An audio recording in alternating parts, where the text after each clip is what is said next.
Hello everyone. So our today's topic is section 4 of the Punjab Rent Act, registration of tenancy agreement. So सबसे पहले हम देखेंगे इसकी introduction. India में tenancy agreement करवाना mandatory नहीं है बाय लॉ, पर हमेशा से ये एडवाइस किया जाता है कि टेनेंसी अग्रीमेंट होना एक लीगल डॉक्यूमेंट की रिकॉग्नाइजेशन दे देती है, ताकि फर्दर जाकर अगर कभी भी लैंडलॉर्ड और टेनेंट के बीच में कोई भी डिस्प्यूट अराइज हो तो उस टाइम पे इस डॉक्यूमेंट को as a evidence, as a enforceable document जो है लाया जा सके। टेनेंसी अग्रीमेंट जो है वो अलाउ करता है legal challenges in case of any breach of terms and conditions outlined in the agreement. Section 4 of Punjab rent act बात करता है रजिस्ट्रेशन ऑफ टेनेंसी अग्रीमेंट के बारे में।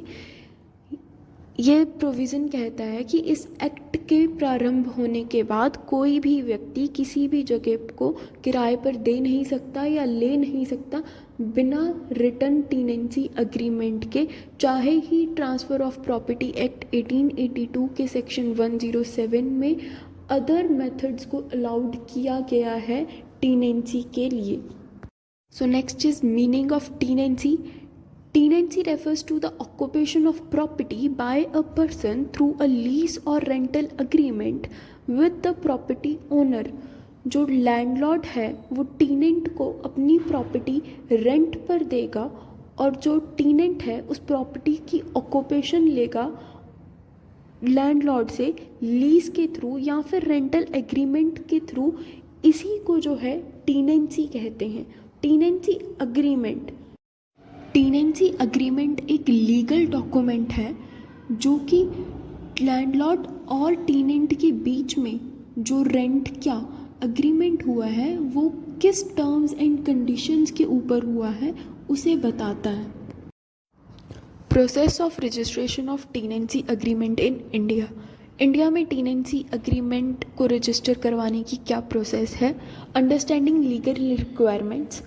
Research and understand the specific legal requirements for tenancy agreement registration in your state। सबसे पहले हमें legal requirements को समझना होगा कि टेनेंसी अग्रीमेंट रजिस्टर करवाने के लिए किस किस चीज़ की ज़रूरत है। इंडिया की हर स्टेट में टेनेंसी को रजिस्टर करवाने के लिए अलग अलग रिक्वायरमेंट्स हैं। हमें सबसे पहले देखना होगा कि हमारी स्टेट में क्या रिक्वायरमेंट है जिससे कि हम टेनेंसी अग्रीमेंट को रजिस्टर करवा सकते हैं। Then drafting of the agreement को ड्राफ्ट करना बहुत ही इम्पॉर्टेंट है। ड्राफ्ट करने के लिए टेनेंसी अग्रीमेंट में क्या क्या टर्म्स होनी चाहिए, कंडीशंस होनी चाहिए, दोनों पार्टीज़ की क्या क्या ऑब्लिगेशंस होनी चाहिए, क्या क्या ड्यूटीज़ होनी चाहिए, ये सारी चीज़ें एग्रीमेंट ड्राफ्ट करने के लिए इम्पॉर्टेंट है और अग्रीमेंट में इंक्लूडेड होनी चाहिए। Visit the sub registrars office. अपने जो लोकल सब रजिस्ट्रार की लोकेशन को पता करके उसके पास जाना होगा ताकि हम अपने टेनेंसी अग्रीमेंट को जो है रजिस्टर करवा सके। Next is document verification. जो डॉक्यूमेंट्स हमने सबमिट करने हैं जो नेसेसरी हैं उनकी वेरिफिकेशन करवानी होएगी along with the identification proof और property documents. Payment of stamp duty. हर स्टेट में स्टैम्प ड्यूटी का रेट अलग अलग होता है। अपनी स्टेट में हमें स्टैम्प ड्यूटी का रेट पता करके उसकी पेमेंट करनी होएगी। Schedule appointment. उसके बाद जो है सब रजिस्ट्रार के साथ अपनी अपॉइंटमेंट स्केड्यूल करवानी पड़ेगी। Presence of parties. रजिस्ट्रेशन करवाने के लिए लैंडलॉर्ड और टेनेंट दोनों का प्रेजेंट होना ज़रूरी है और 2 विटनेसेस होना भी ज़रूरी है। Biometric verification. Provide biometric details and signatures during the registration process. Registration process की ड्यूरिंग बायोमेट्रिक डिटेल्स और सिग्नेचर्स देने होंगे। Stamping and sealing. The sub registrar stamps and seals the tenancy agreement making it legally recognised document. Tenancy agreement को legally recognised document बनाने के लिए सब registrar जो है उसके ऊपर स्टैंप लगाएगा और उसको सील करेगा। Payment of registration fees. सब रजिस्ट्रार से रजिस्ट्रेशन सर्टिफिकेट प्राप्त करें जो टेनेंसी अग्रीमेंट की रजिस्ट्रेशन को कंफर्म करता है। Next is record maintenance. Ensure करें कि जो रजिस्टर्ड अग्रीमेंट है उसको ध्यान से रखें, ताकि फ्यूचर में अगर हमें कहीं पे रेफरेंस देनी हो तो उसके लिए अग्रीमेंट को सुरक्षित रखा जा सके। So next is essentials for the tenancy agreement. Essentials में parties involve, property details, term of tenancy, rent details, security deposit, utilities and maintenance, use of property, termination clause, renewal terms, default and remedies. ये सारी चीज़ें जो हैं इसके essential contents हैं। तो सबसे पहले है पार्टीज इन्वॉल्व। तो टेनेंसी अग्रीमेंट में क्लियरली स्पेसिफाई होना चाहिए दोनों पार्टीज, लैंडलॉर्ड और टेनेंट का नाम और उन दोनों की डिटेल्स। प्रॉपर्टी डिटेल, जो प्रॉपर्टी रेंट पे देनी है उसकी पूरी की पूरी डिटेल, रेंट की अमाउंट क्या होगी, कब कब पेमेंट करनी है, मोड ऑफ पेमेंट क्या होएगा, ये सारी चीज़ें टेनेंसी अग्रीमेंट में मेंशन होनी चाहिए। सिक्योरिटी डिपॉजिट, सिक्योरिटी डिपॉजिट की अमाउंट को स्पेसिफाई होना चाहिए, कंडीशंस फॉर इट्स रिफंड, और अगर कोई डिडक्शंस अलाउड हैं, ये सारी चीज़ें टेनेंसी एग्रीमेंट में होनी चाहिए।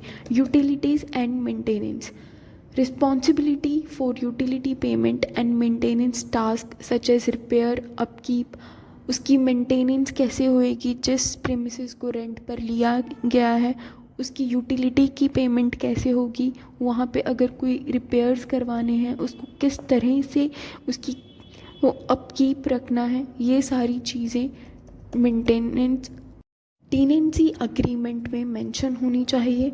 टर्मिनेशन क्लॉज, कब जो है टेनेंसी स्टार्ट होगी और कब वो है वो ख़त्म होगी, ये चीज़ें उसमें मेंशन होनी चाहिए। और उसको टर्मिनेट कब किया जा सकता है, कैसे किया जा सकता है, उसका नोटिस पीरियड क्या होगा, ये सारी चीज़ें भी मेंशन होनी चाहिए। रीन्यूअल टर्म्स, टेनेंसी अग्रीमेंट के ख़त्म होने के बाद अगर उसको रीन्यू करना है उसकी टर्म्स कैसे क्या होएंगी। डिफ़ॉल्ट एंड रेमेडीज़ स्पेसिफाई करेंगे कि अगर non payment of rent, breach of terms and जो है इन सारी चीज़ों के लिए क्या रेमेडी अवेलेबल है दोनों पार्टीज़ के लिए। इसमें एक केस है Pritam Singh versus Darshan Singh.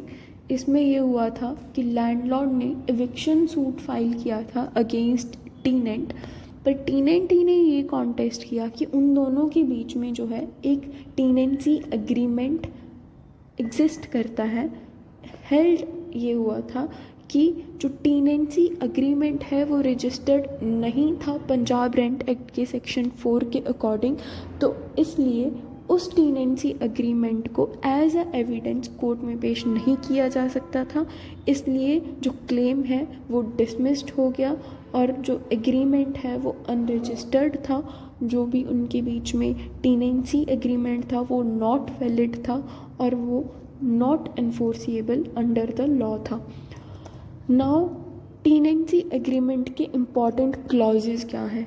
Name of the parties, दोनों पार्टीज़ के नेम होने चाहिए। ड्यूरेशन ऑफ टेनेंसी, टेनेंसी कितनी देर की होनी चाहिए ये उसमें होना चाहिए। रेंटल अमाउंट, कितना अमाउंट रेंट का जो है टेनेंट को लैंडलॉर्ड को पे करना है ये होना चाहिए। कॉस्ट ऑफ मेंटेनेंस, जो प्रॉपर्टी है जो टेनेंट ने रेंट पर, लीज पर लैंडलॉर्ड से ले रखी है उसकी मेंटेनेंस की क्या कॉस्ट आएगी। सिक्योरिटी डिपॉजिट, कितनी जो सिक्योरिटी है वो डिपॉजिट करवानी है, उसमें अगर डिडक्शन होगी कोई तो वो कैसे होएगी, या फिर उस पर कंडीशंस क्या क्या लगेंगी, उसको रिफ़ंड कैसे करना है, ये सारी चीज़ें। Amenities attached with the properties, जो भी एम्यूनिटीज़ जो है प्रॉपर्टी के साथ अटैच्ड होएंगी उसके सारी डिटेल्स होनी चाहिए। सिग्नेचर, दोनों पार्टीज़ के सिग्नेचर होने चाहिए। विटनेसेस, दोनों के दो विटनेसेस जो होंगे उनके सिग्नेचर होने चाहिए। एग्ज़िट क्लॉज, और उस टेनेंसी एग्रीमेंट से एग्ज़िट कैसे करना है या फिर उसको टर्मिनेट कैसे करना है ये भी उसमें मेंशन होना चाहिए। डॉक्यूमेंट्स रिक्वायर्ड, अब टेनेंसी एग्रीमेंट जब हम रजिस्टर करवाएंगे तब हमें कौन कौन से डॉक्यूमेंट्स चाहिए होंगे। प्रूफ ऑफ ऑनरशिप, लैंडलॉर्ड के पास प्रूफ होना चाहिए कि जिस प्रेमिसेस को वो रेंट पे दे रहा है वो प्रॉपर्टी या फिर वो प्रेमिसेस उसकी ओनरशिप में है। प्रॉपर्टी पेपर्स, जिस प्रॉपर्टी को उसको टीनेंट को रेंट पे देना है उस प्रॉपर्टी के पेपर होने चाहिए, 2 पासपोर्ट साइज़ फ़ोटोज़ होनी चाहिए, एड्रेस बोथ पार्टीज़ टीनेंट और लैंडलॉर्ड दोनों पार्टीज़ के एड्रेस के डॉक्यूमेंट्स होने चाहिए, जो विटनेस बनेंगे उनके जो है एड्रेस के डॉक्यूमेंट्स होने चाहिए, उनके आइडेंटिफिकेशन डॉक्यूमेंट्स होने चाहिए, route map of the property का रूट मैप होना चाहिए। कंक्लूजन में ये है कि जो टीनेंसी अग्रीमेंट है एक वेल क्राफ्टेड टीनेंसी अग्रीमेंट है जो कि वाइटल लीगल डॉक्यूमेंट है जो rights and responsibilities of both the landlord and टीनेंट को मेंशन करता है, दोनों की अंडरस्टैंडिंग को फोस्टर करता है, प्रमोट करता है, हार्मनी को उनके बीच में जो एक हेल्दी रिलेशनशिप है उसको बैलेंस्ड रखता है। और एट लास्ट टीनेंसी अग्रीमेंट बहुत ही इम्पॉर्टेंट है लैंडलॉर्ड और टीनेंट की एक अच्छी साझेदारी को बनाए रखने के लिए। इसी के साथ हमारा टॉपिक समाप्त होता है। धन्यवाद।